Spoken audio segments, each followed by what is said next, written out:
ഇനി അടുത്തതായി രാജ്യ തലസ്ഥാനത്തേക്ക് പോകുമ്പോൾ ഏറ്റവും പ്രധാനമായി നമുക്കറിയേണ്ടത് ഈ ലോക്സഭാ തെരഞ്ഞെടുപ്പ് അതിന്റെ അവസാന ഘട്ടത്തിലേക്ക് കടക്കുകയാണ്. ജൂൺ 1-നാണ് 7ാം ഘട്ട തെരഞ്ഞെടുപ്പ് എന്നുള്ളതാണ്. അതുകൊണ്ട് തന്നെ വളരെ ശക്തമായ രീതിയിലുള്ള പ്രചാരണ മുന്നണികളൊക്കെ നടത്തുന്നുണ്ട്. നരേന്ദ്രമോദിയും രാഹുൽ ഗാന്ധിയും ഇന്ന് ഒഡീഷയിലാണ് പ്രചാരണം നടത്തുന്നത് തുടങ്ങിയ വാർത്തകളുണ്ട്. എന്തായാലും ആ വാർത്തകളിലേക്ക് തന്നെ പോകാം. പി ആർ അരവിന്ദ് ഉണ്ട് വിവരങ്ങൾ നൽകാനായി. Aravind, good morning. Good morning Jilsy. Aravind, ഞങ്ങളിങ്ങനെ മഴയുമായി ബന്ധപ്പെട്ടുള്ള കാര്യങ്ങളൊക്കെ ചോദിച്ചറിയുകയാണ്. പക്ഷെ ഉത്തരേന്ത്യയെ സംബന്ധിച്ചിടത്തോളം അവിടെ ഉഷ്ണതരംഗമാണ്. ഡൽഹി, രാജസ്ഥാൻ, ഉത്തർപ്രദേശ് ഉൾപ്പെടെയുള്ള സംസ്ഥാനങ്ങളിലൊക്കെ വലിയ ജാഗ്രതാ നിർദ്ദേശം നൽകിയിരിക്കുന്നെന്ന് അറിയുന്നു. ഇവിടെ ഒരു 37 ഡിഗ്രി സെൽഷ്യസ് 38 ആകുമ്പോഴത്തേക്ക് തന്നെ നമുക്ക് സഹിക്കാൻ പറ്റാത്ത അവസ്ഥയാണ്. മഴയ്ക്ക് വേണ്ടിയുള്ള കാത്തിരിപ്പായിരുന്നു. ഡൽഹിയിൽ എങ്ങനെയാണ് അവസ്ഥ? എങ്ങനെ സർവൈവ് ചെയ്യുന്നു? ജിൽസി, കനത്ത ചൂടാണ്. ഇപ്പോൾ ഞാൻ നിൽക്കുന്ന പഹർഗഞ്ച് മേഖലയിൽ ഇപ്പോഴത്തെ താപനില എന്ന് പറയുന്നത് 38 ഡിഗ്രി സെൽഷ്യസിനോട് അടുപ്പിച്ചാണ്. അതൊരു ഉച്ച സമയത്തോടുകൂടി 47 ഡിഗ്രിയിലേക്ക് എത്തുമെന്നാണ് ഇന്ന് കേന്ദ്ര കാലാവസ്ഥാ നിരീക്ഷണ കേന്ദ്രം നൽകുന്ന മുന്നറിയിപ്പ്. നാട്ടിലെ മഴയുടെ വാർത്തകളൊക്കെ കാണുമ്പോൾ ആ മഴയൊക്കെ നമ്മളോട് ഡൽഹിക്കാർ കണ്ടിട്ട് ഏകദേശം മാസങ്ങളാകുന്നു. എന്തായാലും ഒരു മഴ കാണാൻ വേണ്ടി എല്ലാവരും കൊതിച്ചിരിക്കുകയാണ്. പക്ഷേ കനത്ത ചൂടാണ്. ജനജീവിതം പൂർണ്ണമായും ദുസ്സഹമായ സാഹചര്യമുണ്ട്. ഏറ്റവും അധികം ബാധിച്ചത് രാജസ്ഥാൻ സംസ്ഥാനത്താണ്. രാജസ്ഥാനിൽ 50 ഡിഗ്രിയോട് അടുപ്പിച്ച് പല ജില്ലകളിലും താപനില ഉയർന്നിട്ടുണ്ട്. ഏകദേശം 12 പേരുടെ മരണം കഴിഞ്ഞ 4 ദിവസങ്ങൾക്കിടയിൽ ഈ സൂര്യാഘാതവും അതുപോലെ തന്നെ ഈ കനത്ത ചൂടും തുടർന്ന് റിപ്പോർട്ട് ചെയ്തിട്ടുണ്ട്. എന്തായാലും വളരെ ബുദ്ധിമുട്ടാണ്. ഈ ഉച്ച സമയത്തും ഒരു 10 മണി വരെ നമുക്ക് പുറത്തിറങ്ങാൻ പറ്റും. 10 മണിക്ക് ശേഷം പുറത്തിറങ്ങുന്നതെന്ന് പറയുന്നത് വലിയ രീതിയിൽ ബുദ്ധിമുട്ടുള്ളതാണ്. എന്തായാലും ഇതൊക്കെ സഹിച്ച് നിങ്ങൾ മഴയുടെ വാർത്തകളും മഴയൊക്കെ പറയുമ്പോഴും കൊതിക്കുന്നുണ്ട് ഒരു മഴയൊക്കെ കാണാൻ.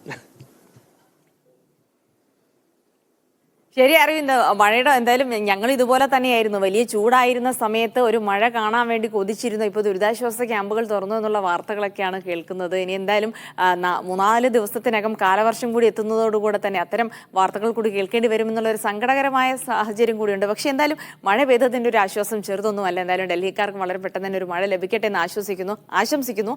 നമുക്ക് എന്തായാലും ഈ മറ്റ് വാർത്തകളിലേക്ക് പോകുമ്പോൾ ഈ ലോക്സഭാ തെരഞ്ഞെടുപ്പ് തന്നെയാണ് ഏറ്റവും പ്രധാനപ്പെട്ട വാർത്തയായി വരുന്നത്. ഈ മാസങ്ങൾ നീണ്ടു നിൽക്കുമെന്നൊക്കെ നമ്മൾ വിചാരിച്ചെങ്കിലും മാസമൊക്കെ വളരെ പെട്ടെന്ന് കടന്നുപോയത് അപ്പോൾ അവസാന ഘട്ടത്തിലേക്ക് എത്തിയിരിക്കുന്നു. എങ്ങനെയാണ് മുന്നണികളുടെ പ്രചാരണങ്ങളൊക്കെ പുരോഗമിക്കുന്നത്? ഈ ലോക്സഭാ തെരഞ്ഞെടുപ്പിന്റെ 7 ഘട്ടങ്ങളും ഇപ്പോൾ പൂർത്തിയാകുവാൻ പോവുകയാണ്. ഇനി 2 ദിവസം മാത്രമാണ് അവസാനഘട്ട വോട്ടെടുപ്പിനുള്ളത്. എന്തായാലും ശക്തമായ പ്രചാരണം തന്നെ ഈ അവസാന ഘട്ടത്തിലും മുന്നണികൾ കാഴ്ചവെക്കുകയാണ്. പ്രധാനമന്ത്രിയാകട്ടെ അതുപോലെ തന്നെ കോൺഗ്രസ് നേതാവ് രാഹുൽ ഗാന്ധി ആകട്ടെ ശക്തമായ പ്രചാരണം വിവിധ സംസ്ഥാനങ്ങൾ കേന്ദ്രീകരിച്ചുകൊണ്ടുള്ള പ്രചാരണങ്ങളാണ് നടത്തുന്നത്. കഴിഞ്ഞ ദിവസം രാഹുൽ ഗാന്ധി ഉത്തർപ്രദേശിൽ പ്രചാരണം നടത്തിയിരുന്നു.